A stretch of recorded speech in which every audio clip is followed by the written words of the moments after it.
Chapter 7. Meet and Greet. That moment of relief didn't last long. I was far too paranoid and way too close to the forest for comfort.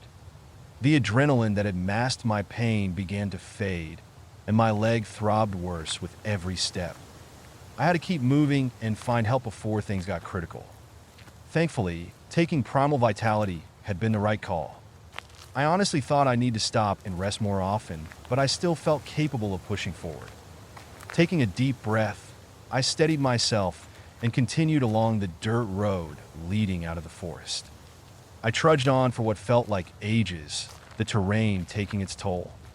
Climbing up and down the hills only made my injured leg scream louder with every step. The road was the only sign of civilization I could see. The sky was completely clear, and the sun was relentless, beating down and roasting me alive.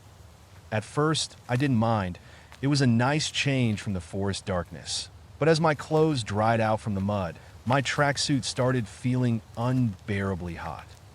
If my t-shirt hadn't been sacrificed as a makeshift bandage, I'd have taken off the jacket to cool down.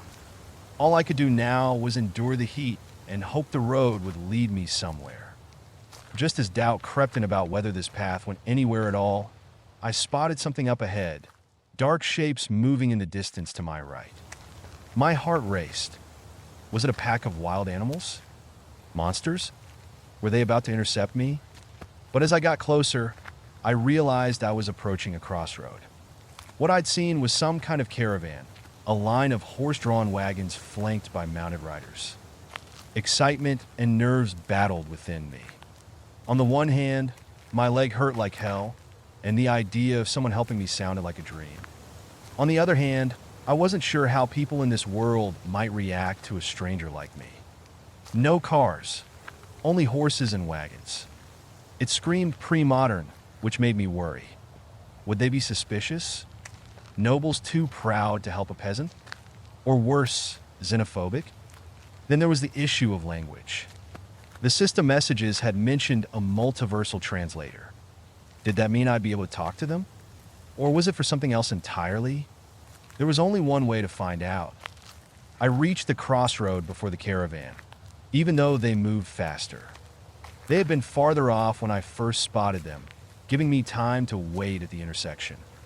Eventually, a rider and 3 men on foot came forward to meet me. As they drew closer, I couldn't help but notice how fast the men on the ground moved, keeping pace with the horse at what would have been a full sprint for me. They were all armed, which wasn't exactly reassuring. The rider had a sword at his hip, while the men on foot carried a spear, an axe, and another sword.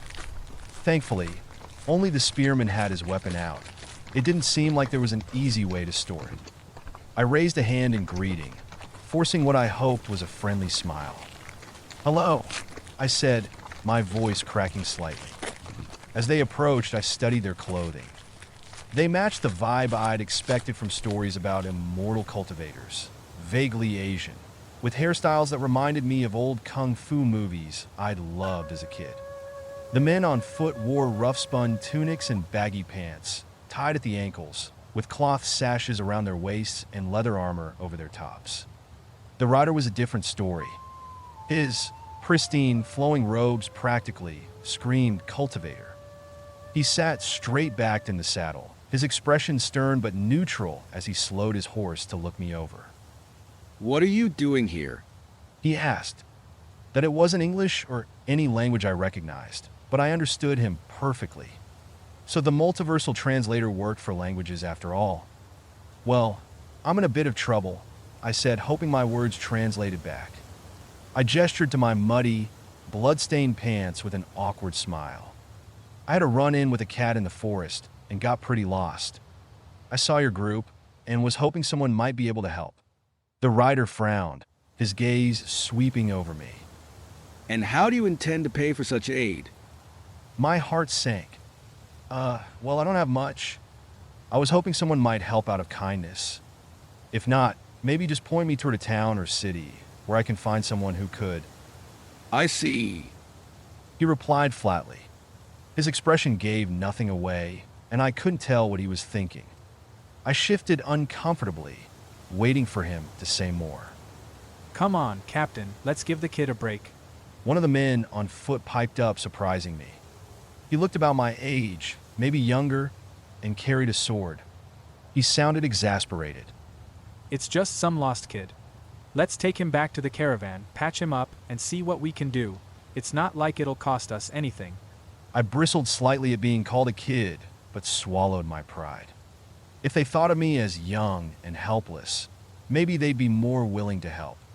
The other two men said nothing, their faces unreadable, though I thought I caught an annoyed glance from the spearman toward the swordsman.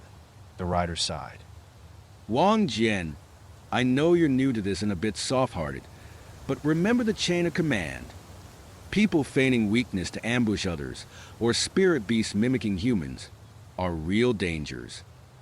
My stomach dropped at the mention of spirit beasts. Shape-shifting monsters? Fantastic. Wang Jian scoffed. Right, because someone's dumb enough to try robbing a heavily armed caravan, or someone like you, Captain. And spirit beasts? Aren't they only capable of human forms at rank 3? The captain smirked. Your confidence is flattering, but I'm not invincible. Stronger people exist, and plenty favor subtlety. As for spirit beasts, many have extraordinary abilities, even at lower ranks. So what do we do? Wang Jian asked, tilting his head in mock concern. So, just leave him here to fend for himself? That's pretty cold. The captain's gaze bore into me, and I fought the urge to squirm. Could cultivators sense lies or intentions? If so, I hoped I passed whatever test he was giving me.